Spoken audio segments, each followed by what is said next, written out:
আসসালামু আলাইকুম বন্ধুরা আজকের এই ভিডিওতে আমরা এমন এক মেয়ের বাস্তব কাহিনী বলবো যে ছিল অত্যন্ত নেক, তাহাজ্জুদের নামাজ পড়ত, যার দোয়ায় অসুস্থ মানুষও উঠে দাঁড়াতো।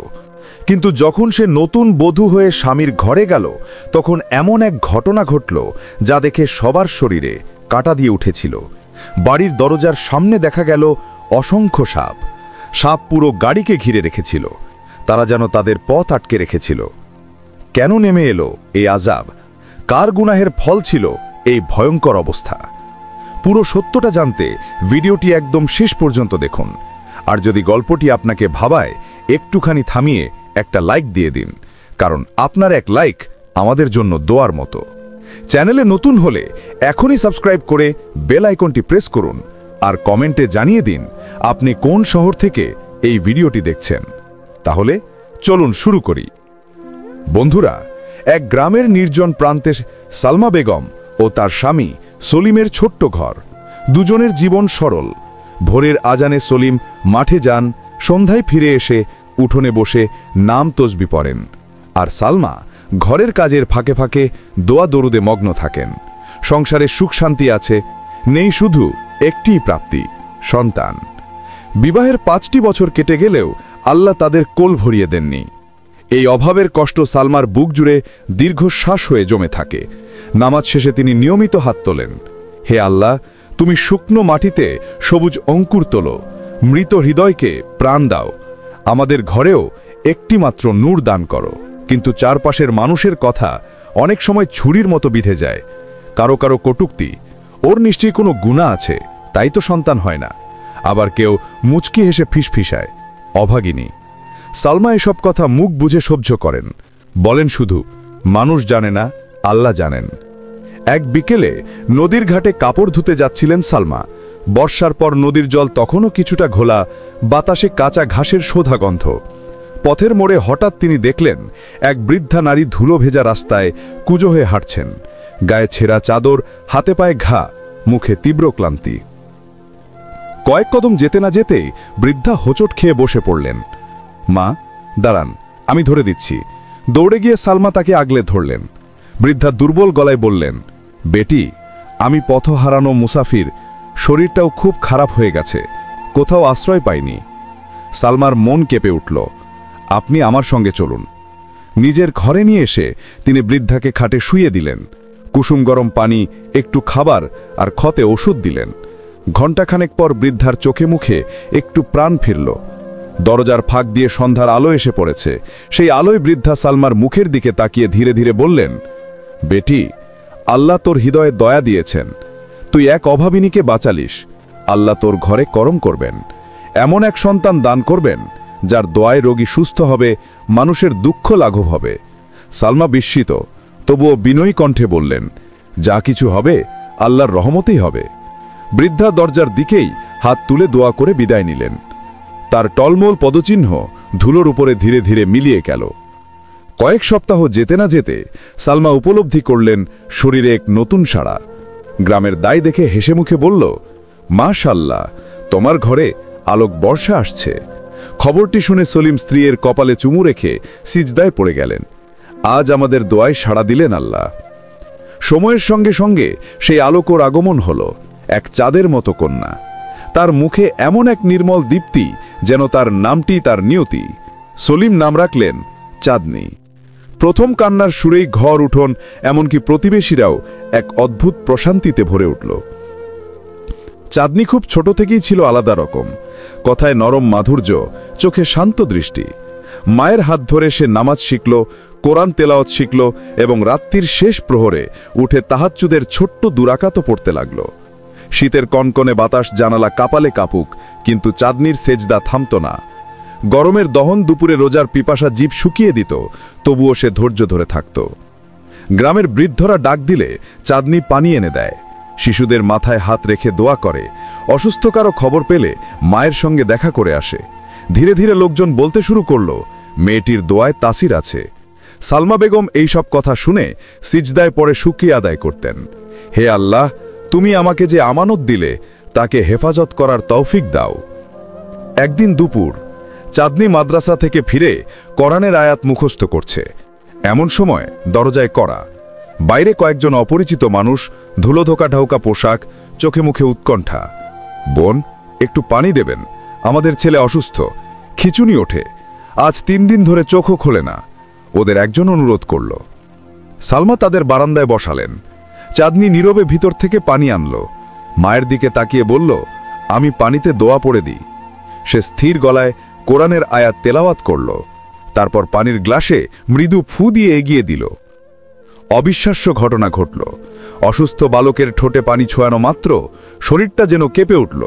চোখ মেলে তাকালো, তারপর ধীরে ধীরে উঠে বসল। মা বাবা বিস্ময়ে বাকুরুদ্ধ। মায়ের চোখ দিয়ে টপ টপ করে কান্না গড়িয়ে পড়ছে। আল্লাহ তোমাদের ঘরকে বরকত দিন বোন। সেদিন থেকে গ্রামের ভেতর, আশেপাশের পাড়া, এমনকি দূরের জনপদেও কথা ছড়িয়ে পড়ল। চাঁদনির দোয়ায় উপকার পায় মানুষ। দিনে দিনে পথিকরা আসতে শুরু করল। কেউ সন্তান চেয়ে দোয়া নেয়, কেউ রোগমুক্তির আবেদন করে, কেউ বা বিপদমুক্তির প্রার্থনা করে। চাঁদনি কোনো কাউকে টাকা নিতে দেয় না, কিন্তু মানুষ কৃতজ্ঞতা স্বরূপ দরজার কাছে সামান্য টাকা বা খাবার রেখে যায়। সেই টাকায় বাড়ির ছাউনি মেরামত হয়, উঠোনে নতুন গাছ লাগে, আর সামান্য সঞ্চয় রেখে দেন সালমা মেয়ের ভবিষ্যতের জন্য। গ্রামের চোখে মুখে তখন এক শান্ত বিস্ময়। এত অল্প বয়সে কি অপরূপ চরিত্র! সন্ধ্যার আজানে যখন হাওয়ায় নাম তসবির আওয়াজ ভেসে আসে, তখন দূরে কেউ বলাবলি করে, ওই যে সালমার মেয়ে চাঁদনি, আল্লাহর নিয়ামত। এইভাবেই দিন গড়ায়। চাঁদনি বড় হয়, সৌন্দর্য ইবাদতে সমান উজ্জ্বল। কিন্তু আল্লাহ যাদের ভালোবাসেন তাদের জীবনেও পরীক্ষা রাখেন। অদূরে শহরের এক প্রাসাদোপম বাড়িতে তখন শুরু হয়েছে অদ্ভুত এক অসুখের উপখ্যান। জুলফিকার খানের স্ত্রী সামিনা রহস্যময় রোগে কাতর, আর তাদের একমাত্র ছেলে ওয়াজদান দায়িত্বহীন তারুণ্যে ডুবে আছে। গ্রামের উঠোনে চাঁদনি যখন রাতের শেষ প্রহরে সেজদা দীর্ঘ করছে, ঠিক তখনই নিয়তির অদৃশ্য কালি দিয়ে লেখা হচ্ছে ভবিষ্যৎ। দূরের শহর আর এই নির্জন গ্রামের মাঝখানে এক বর্ণনাতীত সেতু তৈরি হচ্ছে। কে জানত সেই সেতু ধরে একদিন চাঁদনির দোয়ার আলো পৌঁছে যাবে শহরের অন্ধকার ঘরে। আর সেই দিন থেকেই শুরু হবে এমন এক ঘটনার মালা যা শেষ পর্যন্ত সবার চোখ কপালে তুলে দেবে। শহরের অভিজাত এলাকায় জুলফিকার খানের বিষম বাড়ি, উঁচু দেয়াল, ঝাড়বাতি, পালিশ করা মেঝে, সবকিছুতেই প্রাচুর্যের ছাপ। কিন্তু এই ঐশ্বর্যের ভিতরেই নেমে এসেছে এক অদ্ভুত অন্ধকার। তার স্ত্রী সামিনা দীর্ঘদিন ধরে অজানা এক ব্যাধিতে ভুগছেন। সারাদিন শরীর জ্বালা করে, সারা গায়ে যেন পিঁপড়ে হেঁটে বেড়ায়। সামান্য হাঁটলেই নিঃশ্বাস বন্ধ হয়ে আসে। একের পর এক ডাক্তার বদল, বড় বড় হাসপাতাল, এমনকি বিদেশের চিকিৎসাও, তবুও রোগের নামটি ধরা পড়ে না। দেহক্রমে অবসান্ন, মন ভারী, চোখে কেবল আয়ু কমে আসার ভয়। এই বাড়িতে কাজ করত সোবিয়া নামের একটি সরল মেয়েটি। প্রতিদিন সামিনার কষ্ট দেখলে তার নিজেরও চোখে জল এসে যেত। একদিন সাহস সঞ্চয় করে সে বলল, বিবিজান, মাফ করবেন, আমি একটি কথা বলি। এই অসুখটা আমার মনে হয় সাধারণ অসুখ নয়। কারোর বদনজর, কারো কুপথ্য বা জাদুটোনা কিছু একটা থাকতে পারে। আমাদের দিকে এক মেয়ে আছে, চাঁদনি, তার দোয়া খুবই কবুল হয়। পানিতে ফুঁ দিয়ে দিলে অনেকে ভালো হয়ে যায়। আপনি চাইলে আমি আপনাকে সেখানে নিয়ে যেতে পারি। সামিনা এ ধরনের কথায় বিশ্বাসী নন, তবু অসহায়তার চাপে মনে হলো একবার চেষ্টা করে ক্ষতি কি। ঠিক তখনই বাড়িতে ছিল তাদের একমাত্র ছেলে ওয়াজদান, আড্ডাবাজ, বেপরোয়া, নিজের জগতে ডুবে থাকা এক তারুণ। সকাল বেরোলে রাত ফুরায়, তবুও বাড়ির দিকে ফিরতে চায় না, যতক্ষণ না বাবা মা ফোনে টেনে আনে। কিন্তু মায়ের মুখের দিকে তাকালে সেও নরম হয়ে যায়।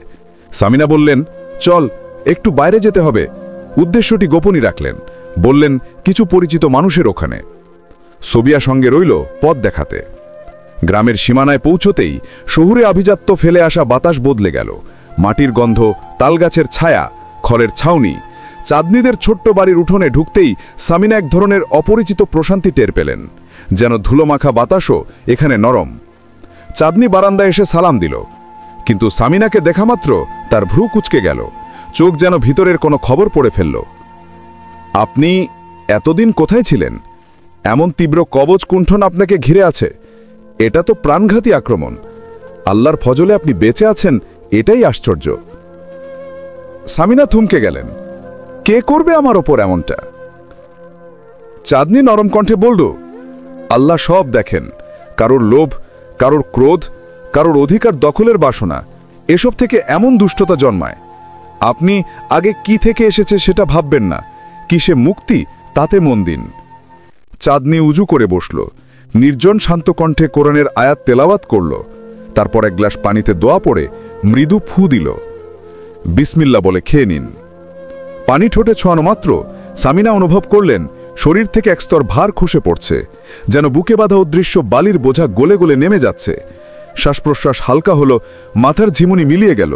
হাঁটু থেকে কাঁধ পর্যন্ত যে কাটার মতো খোঁচা খোঁচা অনুভূতি ছিল, জাদুর মতো উধাও হয়ে গেল। আমি ঠিক হয়ে যাচ্ছি? তিনি কেঁপে উঠলেন, চোখে জল ভিজে গেল। চাঁদনি ধীরে বলল, আপনি যে কষ্টে ছিলেন তা মানুষ বানানো।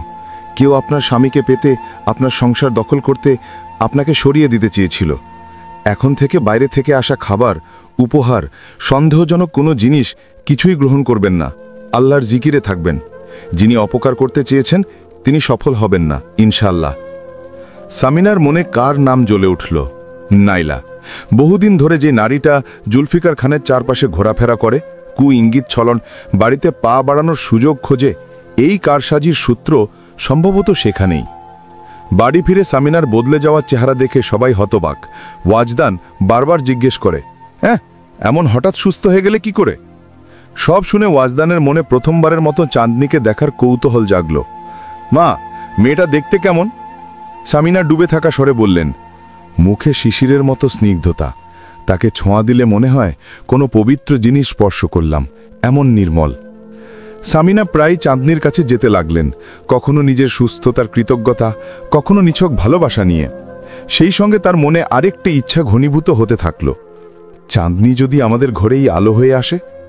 প্রথম দিকে ওয়াজদান বিয়ে টিয়ে শুনলে নাক সিঙ্গাড়ার মতো উড়িয়ে দিত, হ্যাঁ, এখনই দায়িত্বে জড়াবো না। কিন্তু একদিন যখন সে মাকে গ্রামে নামিয়ে দিয়ে ফিরছিল, বারান্দা পেরোতে গিয়ে চাঁদনিকে এক ঝলক দেখল। মুহূর্তেই তার ভেতরে কিছু নড়ে উঠল, আশ্চর্য এক টান, এক ধরনের লজ্জা মিশ্রিত আকাঙ্ক্ষা, যা আগে কখনো অনুভব করেনি। ফিরে এসে সেই নিজের অপ্রত্যাশিত ঘোষণা দিল, মা, আমিও মেয়েটিকে বিয়ে করতে চাই, যেভাবেই হোক কথা বলুন। সামিনা তো উল্লসিত, এতদিন যে ইচ্ছে বুকের ভিতর লুকিয়ে রেখেছিলেন, ছেলে নিজেই সে কথা বলেছে। জুলফিকার খানও রাজি, তিনি জানেন ওয়াজদানের স্বভাব, বড় ঘরের আদুরের ছেলে। বড় অহংকারের সঙ্গে বড় ঘরের মেয়ের অহংকারে টান পড়লে সংসার টেকানো মুশকিল। সরল পরিবারের পরহেজগার মেয়ে হলে ছেলেটা হয়তো সঠিক পথে ফিরবে। রেস্তা নিয়ে যখন সামিনা সালমা বেগমদের বাড়িতে গেলেন, সালমা প্রথমে কিংকর্তব্য বিমূঢ়, আপা, আমরা তো গরিব ঘরের মানুষ, আপনারা কোথায়, আমরা কোথায়? মেয়ের হাত ধরে বললেন, অভিজাত গরিবের কথা নয়, চরিত্রের কথা। তোমার মেয়ে আমাদের মন জয় করেছে, এখন থেকে সেই আমাদের মেয়ে। সবাই চাঁদনির দিকে তাকালো, সে বিনয়ে চুপ করে থাকল, মাথা নত করে বলল, মা বাবা যেটা ভালো মনে করেন সেটাই হবে। তারপর শুরু হলো বাগদান, তারপর বিয়ের আয়োজন।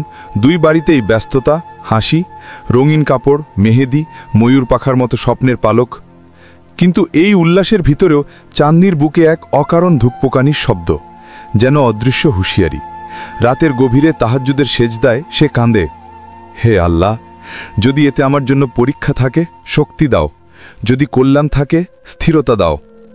দিন যায়, কার্ড বিলি হয়, আত্মীয় স্বজন এসে ঘর ভরিয়ে তোলে। তবু মাঝে মাঝে তার মনে হয়, আমি কি ঠিক করছি? আবারই সে নিজের ভয়কে শয়তানের কুমন্ত্রণা ভেবে দূর করে দেয়। মা বাবা কখনো সন্তানের ক্ষতি চান না, আল্লাহর লিখনেই তো এই নিকাহ স্থির হয়েছে। নিজেকে এভাবেই বুঝিয়ে রাখে।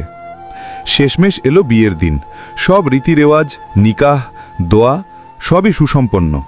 বিদায়ের সময় সালমা বেগমের চোখে জল। সলিম কষ্টে হাসেন, আল্লাহ তোমাকে হেফাজত করুন মিয়া। ওয়াজদানের গাড়িতে চাঁদনি বসে। শহরের পথে রাতের বাতাস, গাড়ির কাছে আলোর ফোঁটা, ওয়াজদানের মুখে দীপ্তি। এমন নেক স্ত্রী পেয়েছি, আলহামদুলিল্লাহ। চাঁদনি চোখ বুজে ধীরে ধীরে দরুদ পড়ে। অন্তরে অজানা এক দোলা, ভবিষ্যতের দরজা যেন খুলে যাচ্ছে। গাড়ি যখন শহরের বাড়ির গেটের দিকে ঢুকতে শুরু করেছে, সামান্য দূরেই বাড়ির বিশাল দরজা, আলোকিত পোর্চ। ঠিক সেই মুহূর্তে দূর থেকে ড্রাইভার গাড়ি থামিয়ে দিল। ওয়াজদান কপাল কুঁচকে বলল, কি হলো? ড্রাইভার ফিসফিস করে বলল, সাহেব, সামনে অদ্ভুত কিছু দেখা যাচ্ছে। চাঁদনি কাঁচের ওপারে তাকালো। দূরের আলোয় দপদপ করছে অদ্ভুত সব ছায়া। কেউ কেউ নড়ছে, মাটি জুড়ে সাপের মতো বক্র রেখা, বাতাসে শিঁ শিঁ শব্দ। ওয়াজদান ঠোঁট কামড়ালো, সামনের দিকে ঝুঁকে কাঁচে আঙুল ঠেকালো, আর ঠিক সেই মুহূর্তে কাঁচের উপর লেপ্টে উঠল এক কালো সরীসৃপের মাথা, দাঁত বের করে ফসফস। গাড়ির ভেতর শীতল স্রোত বয়ে গেল, চাঁদনির বুক ধক করে উঠল, ঠোঁটে জমে গেল দোয়ার শব্দ। আর 5 সেকেন্ড পরেই বোঝা গেল এ কোনো সাধারণ বাধা নয়, ওদের স্বাগত জানাতে বাড়ির গেট জুড়ে চারদিকে দেয়াল বেয়ে লনে অগণিত সাপ। গাড়িটি যখন ওয়াজদানের বিশাল বাড়ির সামনে এসে থামল, তখন রাত গভীর, চারদিকে ঝলমলে আলো, ফুলের সাজ, মেহমানদের কোলাহল, সব কিছু যেন আনন্দে ভরে আছে। কিন্তু ঠিক সেই আনন্দের মাঝেই ঘটল এমন এক দৃশ্য যা উপস্থিত সবার শরীরে কাঁটা ধরিয়ে দিল। ওয়াজদান সামনের দিকে তাকিয়ে দেখল বাড়ির গেটের চারপাশে ছড়িয়ে আছে অসংখ্য সাপ, কালো, বাদামি, হলুদ, এমনকি রূপালি রঙেরও। কেউ দেয়াল বেয়ে উঠছে, কেউ মাটিতে ফসফস করছে। গাড়ির চারদিক ঘিরে ফেলেছে তারা। সাপগুলো যেন শুধু ওয়াজদান আর চাঁদনির দিকেই তাকিয়ে আছে, তাদের চোখে এক রহস্যময় জ্বালা। আস্তাগফিরুল্লাহ, চিৎকার করে উঠল ড্রাইভার, গাড়ি বন্ধ করে দিল। চাঁদনি কাঁপা গলায় বলল, ওয়াজদান, এই কেমন দৃশ্য, এমন তো জীবনে দেখিনি। এই সাপগুলো আমাদেরই চারপাশে কেন?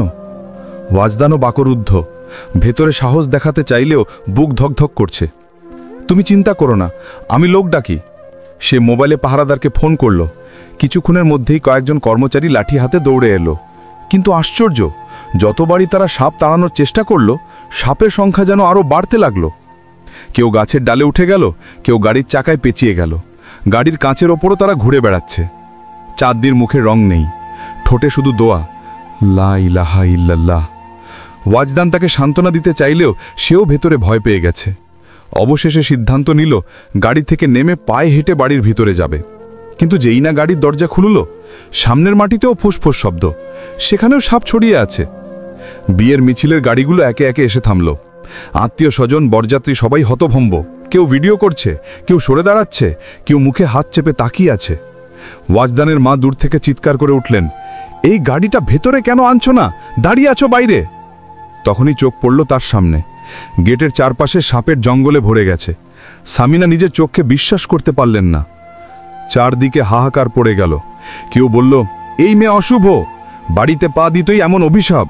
কেউ বলল, এদের কোনো গুনাহ আছে, তাই আল্লাহর গজব নেমেছে। আবার কানে কানে কেউ বলল, নিকাহ নামের পবিত্র কাজকে কলঙ্কিত করেছে ওরা, তাই শাস্তি। চাঁদনি শুনছিল প্রতিটি কথা, বুকের ভিতর তীব্র ব্যথা, চোখে পানি। সে ফিসফিস করে বলল, খোদা গওয়া, আমি কিছুই করিনি। ওয়াজদানের মা হুঙ্কার দিয়ে বললেন, তোমরা সবাই চুপ। চাঁদনি এমন মেয়ে নয়, তার দোয়ায় মানুষ সুস্থ হয়, সে তো আল্লাহর বান্দি। তবে পাশেই দাঁড়িয়ে থাকা এক হিংসুটে মহিলা, যার মেয়ে একসময় ওয়াজদানের জন্য প্রস্তাব দিয়েছিল, হাসি চেপে বলল, যদি এত নেক হতো তবে এই অভিশাপ কেন এলো? নেক মেয়ে বরকত আনে, অমঙ্গল নয়। তার কথায় আরও ফিসফাস বাড়ল। কেউ কেউ বলল, এই মেয়েকে এখনই ফিরিয়ে দাও, এখনো তো ঘরে ঢুকেনি, এখনই বিপদ এলো। চাপা গুঞ্জনের ঢেউ ছড়িয়ে পড়ল, আর চাঁদনির বুক কাঁপতে লাগল। ওয়াজদানের চোখও এবার বদলে গেল। নিজের ভয়কে ঢাকতে রাগে চেঁচিয়ে উঠল, তুমি কিছু না কিছু করেছ, তুমি এই বিপদ এনেছ। চাঁদনি হাত জোর করে কাঁদতে লাগল, না, আল্লাহর কসম, আমি নির্দোষ, শুধু এক গ্লাস পানি দাও, আমি তাতে দোয়া পড়ে দিই। একজন কর্মচারী পানি এনে দিল। চাঁদনি দোয়া পড়ে পানিটা ছিটিয়ে দিল দরজার দিকে, কিন্তু সাপগুলো নড়লও না, বরং আরও ফসফস শব্দ করে ছড়িয়ে পড়ল। এবার চাঁদনির চোখে অন্ধকার নেমে এলো। ওয়াজদান ধমক দিয়ে বলল, তুমি গুনাহগার মেয়ে, তোমাকে বিয়ে করে আমি বড় ভুল করেছি, তোমার কারণে এই অভিশাপ আমাদের ঘরে এসেছে। চাঁদনি কাঁদতে কাঁদতে বলল, আমার ডোলে এখনো শুকনো ফুলের গন্ধ, আপনি কিভাবে এমন কথা বলছেন? আমাকে ফেরত পাঠালে আমার মা বাবা বাঁচবে না। কেউ এগিয়ে এলো না, বরং সবাই দূর থেকে চেয়ে এল। এমন সময় এক বজ্র কণ্ঠ শোনা গেল, থামো তোমরা সবাই। সবাই চমকে পিছনে তাকালো।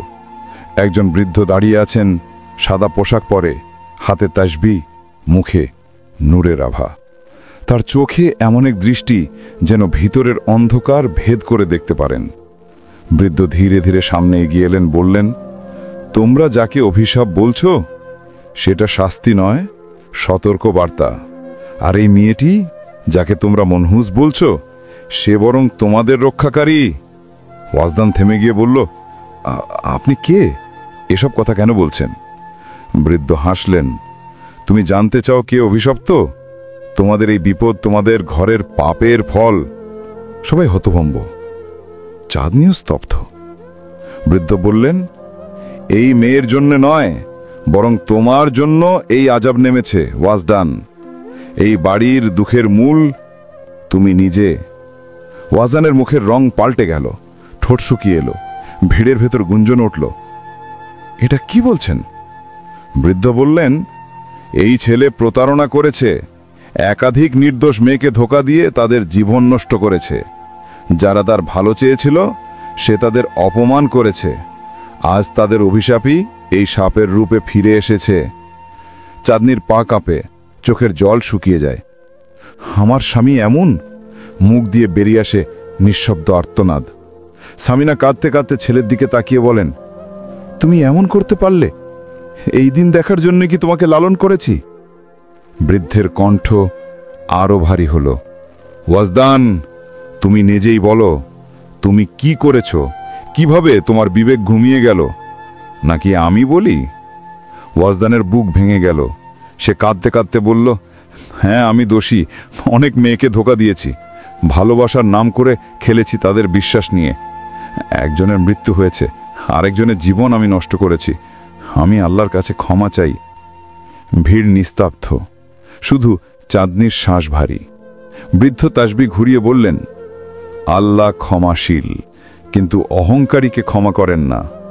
আজ তোমার গোপন গুনাহ প্রকাশিত হয়েছে, যাতে তুমি তওবা করতে পারো। বৃদ্ধের ঠোঁটে দোয়া। মৃদু বাতাস বইল। ঠিক সেই মুহূর্তে সবাই অবাক হয়ে দেখল যে সাপগুলো মুহূর্ত আগে বিষের ফোঁস আওয়াজ তুলছিল, তারা ধীরে ধীরে সরে যেতে লাগল। মাটির ফাঁক দিয়ে মিলিয়ে গেল অন্ধকারে। চাঁদনি চুপচাপ মাটিতে বসে পড়ল, ঠোঁটে ফিসফিস করে বলল, আল্লাহ, তুমি সত্য প্রকাশ করেছ। রাতের আকাশায় আজানের আওয়াজ ভেসে এলো, হাইয়া আলাল ফালাহ। আর সেই ধ্বনির সাথে যেন এই পরিবারের পাপও ধুয়ে যেতে লাগল। তবে এ রাত এখানে শেষ নয়, পরীক্ষার শেষ অধ্যায় এখনো বাকি।